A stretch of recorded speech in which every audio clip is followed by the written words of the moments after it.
Drama की शुरुआत में हम देखते हैं कि मेल लीड मिंग चेन अस्पताल के बेड पर लेटा हुआ है। वह एक कंपनी का सीईओ है। तभी फीमेल लीड लू फंग अंदर आती है। वह उसके लिए पानी लाई है। मिंग चेन आंखें खोलता है और कहता है, पास आओ। लू फंग उसके पास जाती है और कहती है, तुम्हें मुझे धन्यवाद देने की जरूरत नहीं है।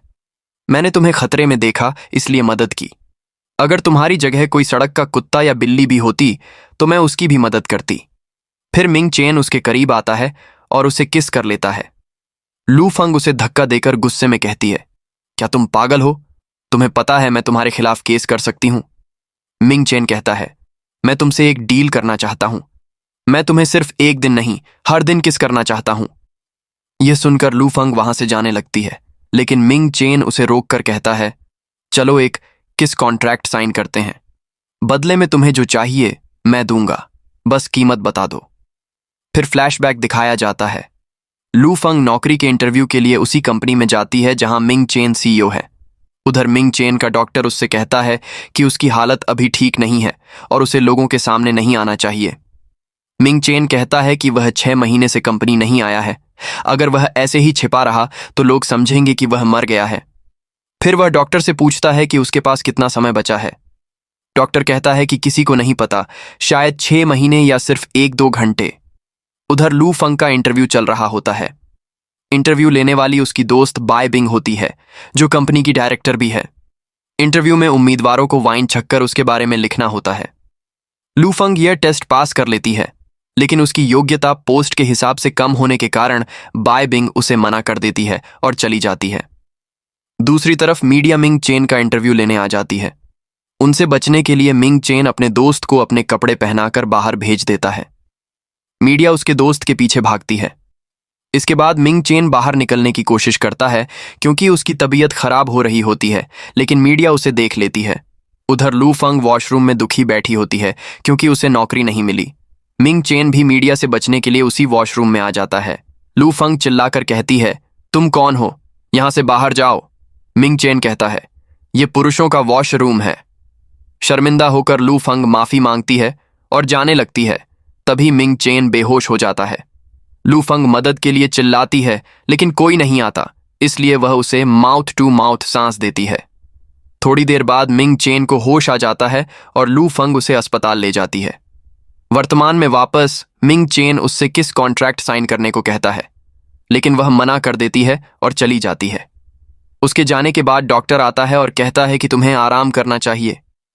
मिंग चेन कहता है कि अब वह बिल्कुल ठीक है और उसे बहुत ऊर्जा महसूस हो रही है। डॉक्टर पूछता है कि मेरे जाने के बाद तुमने क्या किया और किससे मिले।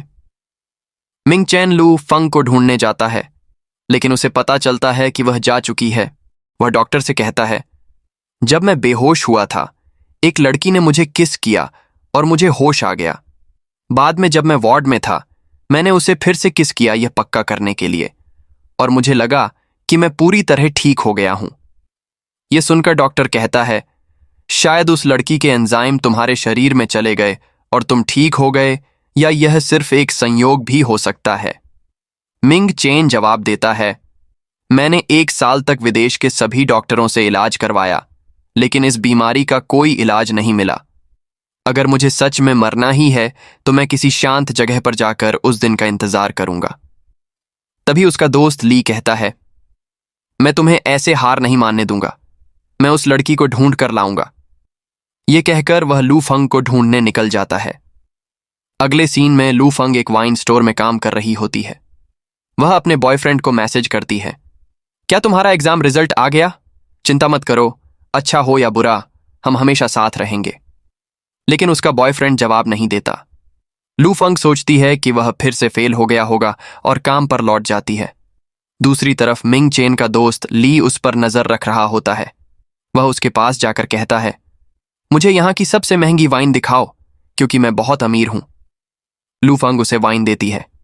फिर ली पूछता है, क्या तुम सिंगल हो? लू फंग जवाब देती है, नहीं, मेरा बॉयफ्रेंड है, और वैसे भी तुम्हें मेरी पर्सनल लाइफ के बारे में पूछने का कोई हक नहीं है। तभी लू फंग को उसके बॉयफ्रेंड नाइन का कॉल आता है। वह कहता है, मैं फिर से फेल हो गया। लू फंग कहती है, कोई बात नहीं, तुम फिर से एग्जाम दे सकते हो, एक दिन जरूर पास हो जाओगे। 9 पूछता है, क्या तुम आज फ्री हो? मैं तुम्हें अपनी जिंदगी के सबसे महत्वपूर्ण व्यक्ति से मिलवाना चाहता हूं। लू फंग सोचती है कि शायद वह प्रपोज करने वाला है और मिलने के लिए मान जाती है। जब वह उससे मिलने जाती है, 9 एक लड़की के साथ आता है और कहता है, ये मेरी मंगेतर है। हैरान होकर लू फंग कहती है, मुझे लगा था तुम मुझे अपनी मां से मिलवाओगे। 9 कहता है, मैं पिछले 3 साल से तुम्हारे साथ रिलेशनशिप में था, लेकिन तब मैं छोटा था। अब मुझे समझ आया है कि मैंने तुमसे कभी प्यार नहीं किया। लू फंग कहती है, मैं 3 साल से तुम्हारे साथ थी और तुम कह रहे हो कि प्यार ही नहीं था। मैंने हमेशा तुम्हारे सपनों का साथ दिया, लेकिन मुझे नहीं पता था कि तुम इतने बेशर्म हो। 9 की मंगेतर लू फंग से बहस करने लगती है। तभी मिंग चैन और उसका दोस्त वहां पहुंच जाते हैं। मिंग चैन कहता है, अगर तुम 3 सेकंड के अंदर उससे माफी नहीं मांगते तो मैं पुलिस को बुला दूंगा। यह सुनकर 9 और उसकी मंगेतर दोनों लू फंग से माफी मांगकर चले जाते हैं। अगले सीन में लू फंग बहुत ज्यादा शराब पी रही होती है। वह मिंग चेन को धन्यवाद कहती है और कहती है, मैं बहुत वफादार हूं, आज तुमने मेरी मदद की, मैं भी तुम्हारी मदद करूंगी। मिंग चेन उसके करीब आता है तो लू फंग कहती है, तुम मुझे फिर से किस नहीं कर सकते। ऐसा सिर्फ तब हो सकता है जब हम रिलेशनशिप में हों। वैसे भी मेरा अभी अभी ब्रेकअप हुआ है और मैं किसी को डेट नहीं करना चाहती। मिंग चेन जवाब देता है, मैं भी तुम्हें डेट नहीं करना चाहता। चलो, मैं तुम्हें घर छोड़ देता हूं। लू फंग कहती है, मुझे अपना घर याद है, मैं खुद चली जाऊंगी। लेकिन यह कहते ही वह बेहोश हो जाती है। मिंग चेन उसे उठाकर घर ले जाता है। जब उसे होश आता है, वह पूछती है, तुम कौन हो और यहां क्या कर रहे हो? मिंग चेन कहता है, क्या तुम्हें मैं याद नहीं हूं? लू फंग कहती है, क्या तुम वही हो जिसने मुझे बिना मेरी अनुमति के किस किया था? मिंग चेन जाने लगता है, लेकिन लू फंग उसे रोककर कहती है, मुझे उल्टी आने वाली है, प्लीज मुझे वॉशरूम तक ले चलो। मिंग चेन उसे उठाकर वॉशरूम में ले जाता है।